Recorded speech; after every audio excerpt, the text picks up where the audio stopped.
Hello everyone, कैसे हैं आप सब। आई होप कि आप सब ठीक होंगे। तो मैं पुनीत सैम स्वागत करता हूं आपका अपने यूट्यूब चैनल एसपीएस में। तो वीडियो थोड़ी लेट है, लेकिन हम आपके लिए लेकर आए हैं परसेंटेज, जो हमने अभी कंप्लीट किया है पूरा चैप्टर। 12 पार्ट हैं उसके। तो वन बाय वन अगर आप पार्ट देखेंगे तो सारे टाइप उसमें करवाए हैं। अगर एक आध टाइप रह भी गया है तो वो आज हम प्रैक्टिस सेट में उसको अच्छे से डिस्कस करेंगे। प्रैक्टिस सेट में हम मिक्स हर टाइप के क्वेश्चन सॉल्व करने वाले हैं। ये पॉइंट ऑफ व्यू से जैसे क्वेश्चन पूछे जाते हैं तो वैसे ही क्वेश्चन हमारे पास हैं, और हम उनको वन बाय वन सॉल्व करके देखेंगे। तो देखिए, फर्स्ट क्वेश्चन आपकी स्क्रीन पे है। तो देखिए कैसा क्वेश्चन है ये। इसमें हमसे पूछा गया है, फर्स्ट क्वेश्चन हम कर रहे हैं। तो इसमें हमें दिया हुआ है x माइनस वाई इसका 50% and that is equal to x plus Y और उसका 30%। तो ये हमारे पास क्वेश्चन है, और यहाँ से हमसे पूछा क्या गया है कि x का कितना प्रतिशत y है। तो x का कितना प्रतिशत y है वो हम देखेंगे। पहले x y का रेशो पता चले हमें, क्योंकि रेशो से ही हम बता पाएंगे। तो देखिए, सबसे पहले तो एक चीज याद रखिए कि हमारे पास अगर इक्वल टू में सेम चीज है तो वो कैंसिल आउट हो सकती है, क्योंकि हमारे पास इक्वल टू से दूसरी साइड जाके साइन चेंज होता है। जैसे प्लस का सिंबल जो होता है वो इक्वल टू से दूसरी साइड जाके किस में चेंज होता है, माइनस में, और माइनस का किस में चेंज होता है, प्लस में। मल्टीप्लाई डिवाइड में, डिवाइड मल्टी, ये बेसिक रूल है हमारे। तो यहाँ पे हम समझ सकते हैं कि जो परसेंटेज है 1/100 होता है, तो दोनों तरफ 1/100 कैंसिल आउट। 10 से ये कैंसिल आउट हो जाएगा। तो आप ये मैं इसीलिए कर रहा हूँ क्योंकि वैसे समझाने को तो मैं ये लिख चुका हूँ, पहले समझा चुका हूँ कि ये क्या क्या होते हैं। इसीलिए मैं डायरेक्ट आपको समझाना चाहता हूँ ताकि आपका टाइम बच जाए। अभी मैं समझा रहा हूँ इसीलिए आपको टाइम थोड़ा सा ज़्यादा लग रहा होगा, अदरवाइज इसमें बहुत कम टाइम लगने वाला है आपको। तो देखिए, 5 से अगर मैं इसके अंदर मल्टीप्लाई करूँ तो 5x minus 5y and that will be 3x plus 3y। तो इस तरीके से हमारे पास x हम एक तरफ ले जाएंगे, y हम एक तरफ। तो देखिए, 3 माइनस होगा 5 में से तो 2x बचा, और यहाँ से 5 इस साइड जाके ऐड होगा तो 8y। तो x और y का जो रेशो होगा वो हमारे पास क्या रहेगा। देखिए, y को मैं इस साइड ट्रांसफर करता हूँ तो x upon Y that is equal to 8/2। तो ये रेशो बनता है 4/1। मीन्स y अगर मेरे पास 1 है तो x कितना होगा, 4। अब क्वेश्चन हमसे क्या कर रहा है, क्वेश्चन हमसे ये कर रहा है कि x जो है वो y का कितना है, मतलब x y का, सॉरी, x का कितना प्रतिशत y है। तो y हमसे पूछा गया है x का। तो x का हम पूछा गया है तो हम नीचे लेंगे x को और इंटू 100 करेंगे, तो हमारे पास कितना प्रतिशत आएगा, 25%। तो हमारा ऑप्शन ए जो है, फर्स्ट ऑप्शन जो है वो करेक्ट हो जाएगा। तो इस तरीके से हम क्वेश्चन को सॉल्व करेंगे। आई होप कि आप लोगों को ये समझ में आया है क्वेश्चन। तो चलिए सेकंड क्वेश्चन हम देखते हैं। सेकंड क्वेश्चन हमारे पास है, यदि ए की आय का 10%। तो सिंपल है ये क्वेश्चन। देखो, आप रेशो में भी आपको मिल सकता है, और जो है हमारे पास परसेंटेज में भी आपके सामने आ गया है। तो मैथ में जो अरिथमेटिक है उसमें क्वेश्चन एक दूसरे में ट्रांसफर होते रहते हैं, क्योंकि यूज हो रहा है। अब परसेंटेज में इसका यूज हो रहा है, रेशो में भी इसका यूज हो जाएगा। देखिए, ए का उसने क्या दिया है हमको, ए का 10% इज इक्वल टू बी की आय का 15% इज बराबर होगा सी की आय का 20%। यदि उनकी आय का कुल योग 7800 है तो बी की आय क्या होगी। तो हमसे बी की आय पूछी है। तो देखिए हम कैसे सॉल्व करेंगे इसको।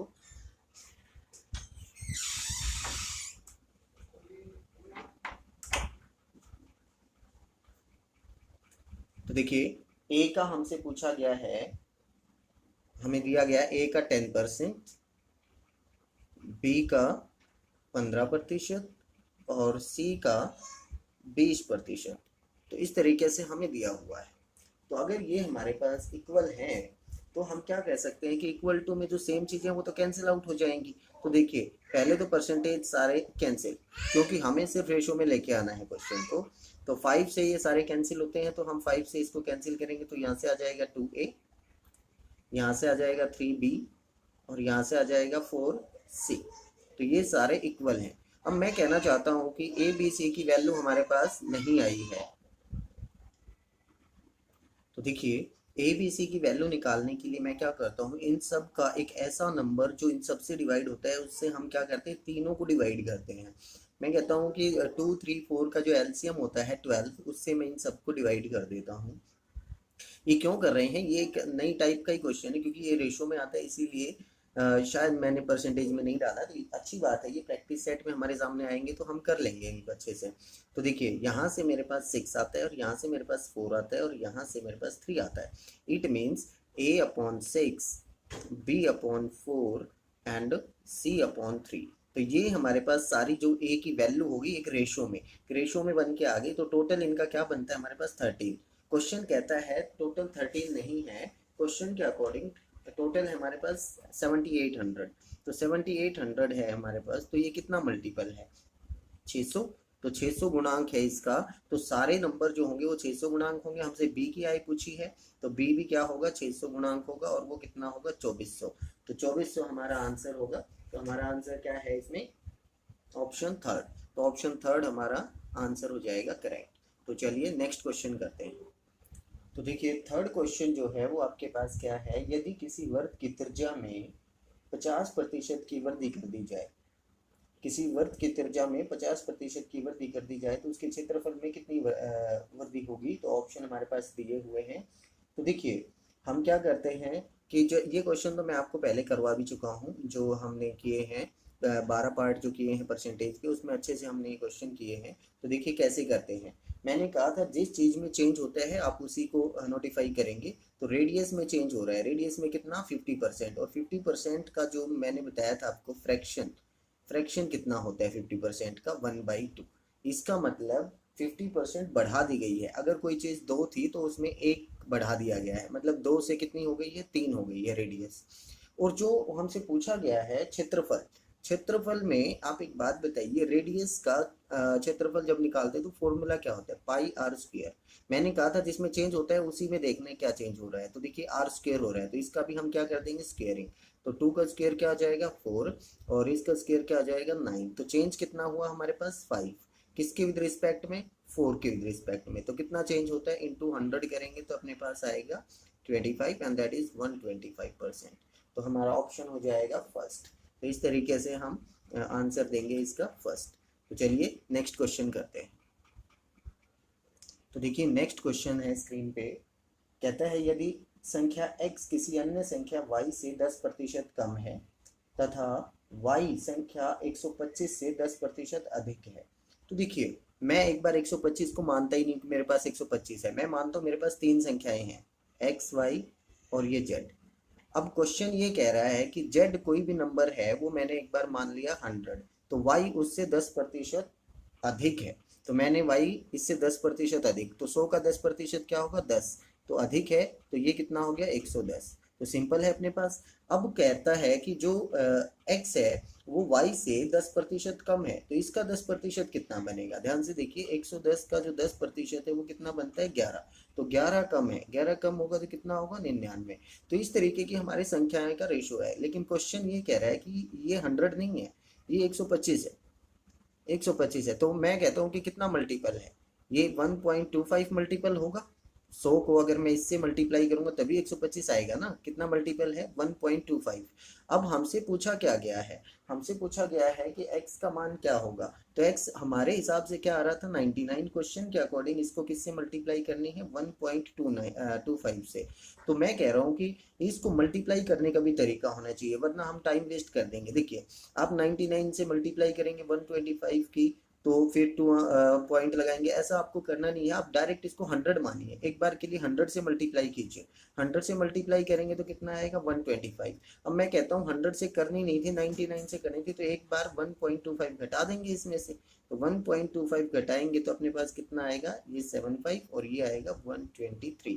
तो ये हमारे पास क्या रहेगा आंसर, मीन्स ऑप्शन नंबर 4। तो 4 हमारा क्या रहेगा, करेक्ट आंसर रहेगा। आई होप कि आपको ये समझ में आया है, बिल्कुल सिंपल। देखिए थर्ड जो संख्या थी वो हमें 125 दे रखी है, लेकिन हम क्या करते हैं परसेंटेज निकालने के लिए, ताकि आपको अच्छे से समझ में आए। वैसे तो आप 125 मान के भी करते तो आपको कैलकुलेशन ज़्यादा बढ़ जाती, इसलिए मैंने 100 माना। 100 का 10% हम आराम से निकाल सकते हैं, 10 होता है तो 10 बढ़ा दिया। अब इसका 10% भी हम आराम से 11 निकाल के घटा सकते हैं, तो मैंने घटा दिया। तो सिंपल, जो क्वेश्चन ने कहा वो हमने किया और हमारे क्वेश्चन सॉल्व। तो इस तरीके से 4 हमारा क्या रहेगा, आंसर आएगा फोर्थ, जो 123.75 है वो। तो देखिए नेक्स्ट क्वेश्चन करते हैं। तो देखिए जो फिफ्थ क्वेश्चन है स्क्रीन पे, क्या कहता है, किसी व्यक्ति के वेतन में पहले 20% की वृद्धि की गई है, फिर उसमें 20% की कमी कर दी गई है, उसके वेतन में परिवर्तन क्या होगा। तो देखिए चारों ऑप्शन दे रखे हैं। 4% की कमी होगी, 4% की वृद्धि होगी, 8% की कमी होगी, न कमी न वृद्धि होगी। तो इस तरीके के ऑप्शन हमारे पास है। तो देखते हैं, ये सिंपल सा क्वेश्चन है, ये तो हमने किया हुआ है। ये सारे क्वेश्चन मैंने आपको करवाए हुए हैं। अगर आपने वीडियोस कंटिन्यूस देखी हैं तो इसमें 10 सेकंड भी आप नहीं लगाएंगे। कैसे होता है हमारे पास, देखो 20% का फ्रैक्शन हम जानते हैं कितना है, 1/5 होता है। पहले केस में क्या होता है, वृद्धि होती है। तो 5 थी कोई चीज, उसमें 1 की वृद्धि हो गई, मतलब 5 से 6 हो गया। दूसरे केस में यही कमी होती है, तो 5 थी कोई चीज, 1 की कमी होगी, मतलब 5 से 4 हो गया। तो देखिए टोटल क्या होता है, ये 25 और ये 24। इसका मतलब कितना क्या होता है, कमी होती है कितने की, 1 की। किस पे, 125 पे होती है। इंटू 100 कितनी होगी, 4% कमी होगी, ये ध्यान रहे। तो 4% की क्या रहेगी, कमी। तो हमारा ऑप्शन क्या रहेगा, पहला ही हमारा ऑप्शन आंसर रहेगा। तो इस तरीके से हम इसको सोल्व करेंगे। तो बिल्कुल सिंपल, 10 सेकंड भी नहीं लगते अगर आपने अच्छे से वीडियोस को फॉलो किया है, देखा है कंटिन्यूअसली। और देखिए आपके लिए प्रैक्टिस सेट हमने बहुत अच्छे से ये सिलेक्ट किए हैं क्वेश्चन, प्रीवियस पेपर में आए हुए क्वेश्चन हैं। तो इन वीडियो को लाइक करें, अपने फ्रेंड के साथ शेयर करें, क्योंकि देखो अगर आप शेयर नहीं करेंगे तो किसी का भी हेल्प नहीं हो पाएगा। तो अगर आपको अच्छा लगता है तो आप लाइक करें, कमेंट करके बताएं, और चैनल पे अगर पहली बार आए तो सब्सक्राइब जरूर कर लें। तो चलिए करते हैं नेक्स्ट क्वेश्चन। देखिए नेक्स्ट क्वेश्चन आपकी स्क्रीन पे।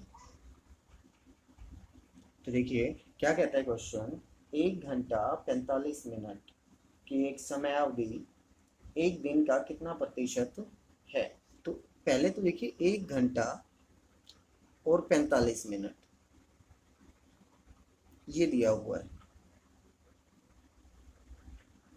और ये पूछा है एक घंटे एक दिन के कितना पार्ट होता है, कितना प्रतिशत पार्ट होता है। तो देखिए सिंपल, वैसे तो क्वेश्चन सिंपल है, लेकिन कई बार क्या होता है कैलकुलेटिव हो जाती हैं चीज़ें। तो देखो मैं क्या करता हूँ, इसको मिनट में कन्वर्ट कर लेता हूँ। तो मिनट में 60 ये और 45 ये, 105 मिनट्स। तो 105 मिनट हो गए। अब मैं कहता हूँ पूरे दिन में कितने मिनट होते हैं, पूरे दिन में कितने मिनट होते हैं, 24 तो घंटे होते हैं। और अगर उनको मिनट में कन्वर्ट करना हो तो 1 घंटे में 60 मिनट होते हैं। तो ये मैंने कन्वर्ट कर दिया, तो ये हमारे पास रेशियो आ गया। ठीक है, इसको हम हटा देते हैं एक बार यूनिट को। तो ये हमारे पास रेशियो आ गया है किसका, जो हमें दिया हुआ है, और टोटल जो होता है वो। अब मुझे परसेंटेज में बनाना है तो इंटू 100 कर दो। तो देखिए क्या बनेगा, हम 5 से अगर इसको कैंसिल आउट करें तो ये बनता है हमारे पास 12, एंड दैट इज 21। अभी और भी कैंसिल हो जाएगा ये 3 से, तो ये आया 7, मीन्स 7/90। 3 से हुआ तो 4 आएगा, तो 96। तो 7/96 ये हमारे पास इंटू 100 करेंगे तो हमारे पास बना 700/96। तो ये आ जाएगा आपके पास 7.291%। तो इतना आएगा। ये थोड़ा सा कैलकुलेटिव बनेगा, क्योंकि आप इसको कैलकुलेशन करेंगे तो थोड़ा सा और वैसे कैंसिल आउट होके आ जाएगा। नियर बाई 4 से कैंसिल कर दो, तो ये कैलकुलेशन आप कर लेंगे। अगर आपकी कैलकुलेशन फास्ट है तो इसको भी आप बहुत आसानी से कर देंगे। तो ये हमारा आंसर आएगा ऑप्शन नंबर सेकंड। तो इस तरीके से हम इसको सॉल्व करेंगे। तो चलिए नेक्स्ट क्वेश्चन करते हैं। तो देखिए नेक्स्ट क्वेश्चन हमारे पास है 7th क्वेश्चन। क्या कहता है, किसी परीक्षा में 35% जो उम्मीदवार गणित में, 25% अंग्रेजी में फेल हुए, यदि 10% उम्मीदवार गणित तथा अंग्रेजी दोनों में फेल हुए हों तो कितने प्रतिशत दोनों विषयों में पास हुए हैं। तो देखिए ऐसा क्वेश्चन मैंने आपको करवाया नहीं था, और ये टाइप जो हमारी रह गई थी, तो ये मैं अभी बता देता हूँ कैसे होगा। देखिए सबसे पहले तो आप ये वेन डायग्राम से अच्छे से समझ पाएंगे। देखो एक सब्जेक्ट में जो कुछ भी है वो, दूसरे सब्जेक्ट में जो कुछ भी है वो, तो इनमें कॉमन चीज़ आती है। कि देखो मैथ में फेल होने वाले ये हैं, अंग्रेजी में फेल होने वाले ये हैं, तो दोनों में फेल होने वाले भी तो कॉमन होंगे ना कुछ, तो वही चीज़ हमें दे रखी है। तो ध्यान से देखिए, ये है मेरे पास 35%, ये है मेरे पास 10% और ये है मेरे पास 25%। तो कहने का मतलब क्या हुआ कि टोटल परसेंट फेल कितने हुए हैं, मतलब चाहे वो एक में हुए हों चाहे वो दोनों में हुए हों, फेल कितने हुए हैं वो हमें पता करना है। तो देखो अगर मैं ए और बी को जोड़ता हूँ, गणित में फेल होने वाले 35% हैं और अंग्रेजी में फेल होने वाले 25% हैं। अगर मैंने दोनों को जोड़ा तो आप सोचिए, ये जो 10% है ये 25% में भी आ गए और ये जो 10% है ये 35% में भी आ गए, तो ये 2 बार आ गए हैं इन दोनों के अंदर। तो मेरे को क्या करना पड़ेगा, 1/10% घटाना पड़ेगा, तब जाके मेरे पास ये पूरा पार्ट आ जाएगा, क्योंकि 10% एक ही बार काउंट होगा फिर। ठीक है, एक बार अगर हम घटा देंगे तो एक ही बार काउंट होगा। तो अब ये कितना बनेगा, देखिए ये 60 और -10 करेंगे तो 50% बना। तो अब सोचिए कि टोटल स्टूडेंट फेल कितने हुए, 50%, तो पास भी कितने हुए होंगे, 100 - 50 मीन्स 50% पास हुए होंगे। तो यही हमसे पूछा गया था कि पास कितने होंगे। तो सिंपल सी बात है, आप थोड़ा सा ध्यान लगाएंगे तो यहाँ पे पासिंग का पूछा है। कई बार ये थोड़ा अलग परसेंटेज, या तो 50 आ गया था फेल का और भी पास का भी, तो कोई ज़्यादा दिक्कत हुई नहीं। लेकिन कई बार क्या होता है कि वो अलग अलग परसेंट आता है, तो यहाँ पे अलग, और हम आंसर में दिया होता है जो हम निकालते दोनों फेल वाला, तो वही हमारा आंसर हो जाता है, गलत कर देते हैं हम क्वेश्चन को। तो ये ध्यान से देखिएगा कि पूछा क्या हुआ है। ठीक है, तो ये टाइप थी हमारे पास, इस टाइप के क्वेश्चन और भी आएंगे तो वो हम करेंगे। चलिए नेक्स्ट क्वेश्चन करते हैं।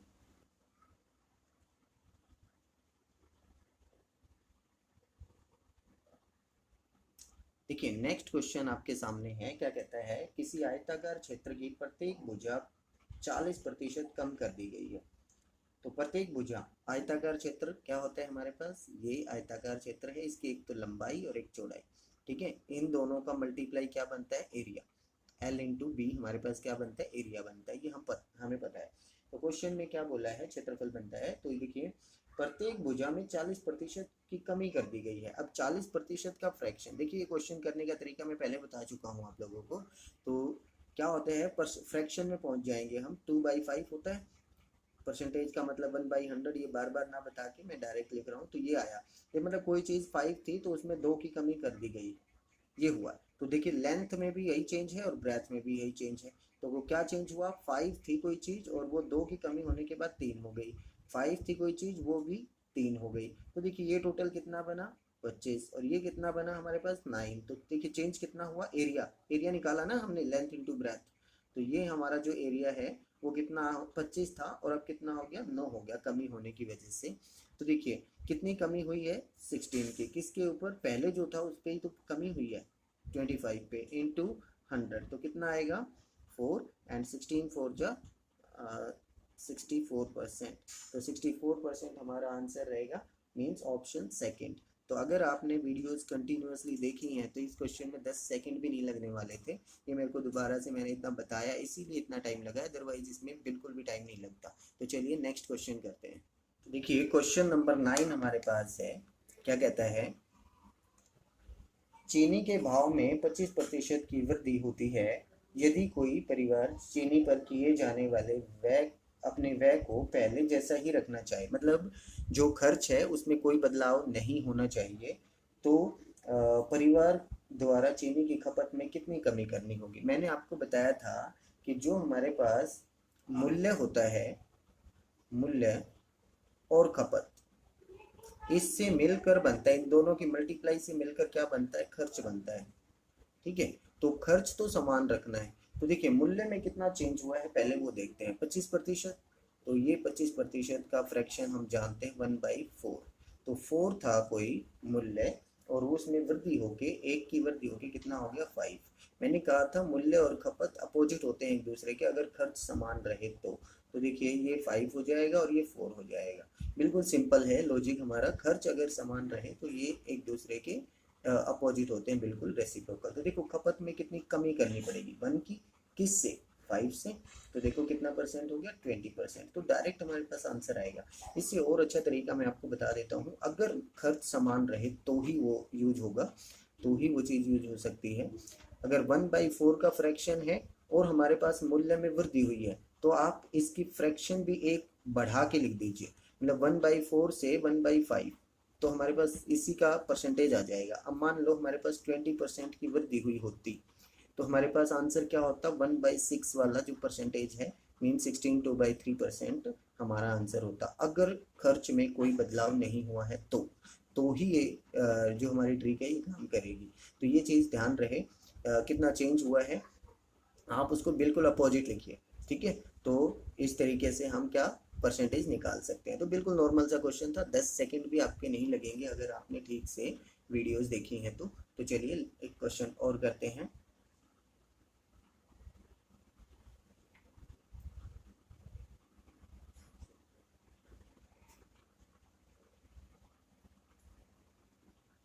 देखिए नेक्स्ट क्वेश्चन हमारे पास है, कहता है किसी वस्तु के भाव में 25% की कमी हो गई है। तो भाव में कमी हो गई 25% की, हम जानते हैं 25% का फ्रैक्शन क्या होता है, 1/4। तो मतलब कोई चीज़ 4 थी और 1 की कमी हो गई है, 3 हो गया है। तो 4 से कोई चीज़ क्या हो गई है, 3 हो गई है। ये चीज़ ध्यान रहे, भाव में चेंज हुआ है। अब कहता है दैनिक बिक्री को 30% बढ़ा दिया गया है। तो 30% का फ्रैक्शन क्या होता है, 30%, 3/10, और 30% बढ़ा दिया गया है तो बिक्री है ये, बिक्री को 30% बढ़ा दिया मतलब पहले 10 थी और 3 बढ़ा दिया मतलब 13 हो गया। तो सिंपल लॉजिक है हमारे पास, भाव में इतनी कमी और बिक्री को इतना बढ़ाया गया है, तो हमने दोनों का परसेंटेज लिख दिया है। तो देखिए अब इसमें चेंज क्या हुआ ओवरऑल, क्या, अब देखिए इन दोनों की मल्टीप्लाई से बनता क्या, पहले वो चीज समझो कि भाव जो है हमारा वो और कितनी बिक्री होती है। अब सोचो एक पेन का प्राइस 5 है और मैं कहता हूँ कि मेरे पास 2 पेन मैंने बेचे हैं आज, तो मेरे पास कितने रुपए आएंगे, 10। अगर मैं भाव को बढ़ा देता हूँ 7 और जो मेरी बिक्री है उसको भी बढ़ा दिया मैंने, तो ऑटोमेटिक मेरे पास जो धनराशि आएगी वो भी बढ़ जाएगी, है ना। तो सिंपल चीज है, इन दोनों की मल्टीप्लाई होके मेरे पास क्या आएगी, धनराशि। जो मेरे पास धनराशि आएगी वो क्या होगी, 40% आनी चाहिए थी, तो आई कितनी है, 39। तो कितना चेंज हुआ उसके अंदर, एक का चेंज हुआ किस पे, 40 पे, इंटू 100 अगर मुझे परसेंटेज निकालना है तो कितना आया परसेंटेज, ये कैंसिल हुआ अपना 2 पे, ये 5 पे, तो 5/2 मतलब 2.5% की कमी हो गई है, ठीक है। तो कमी हमारे पास होगी 2.5% की, तो हम क्या कहेंगे कि इसमें ऑप्शन सेकंड हमारा क्या रहेगा, आंसर रहेगा। तो इस तरीके से हम निकालेंगे। आई होप कि आपको ये सारे क्वेश्चन समझ में आए हैं। अगर फिर भी कोई डाउट है तो कमेंट सेक्शन में ज़रूर बताएं, और हम इसके जो सेट हैं वो करेंगे। अभी 10 क्वेश्चन हुए हैं, वीडियो लंबी हो जाएगी, तो हम नेक्स्ट वीडियो में कोशिश करेंगे कि थोड़े और ज़्यादा क्वेश्चन करने की कोशिश करें। तो मिलते हैं नेक्स्ट वीडियो में। अगर वीडियो पसंद आती है तो लाइक करें और अपने फ्रेंड के साथ शेयर करें।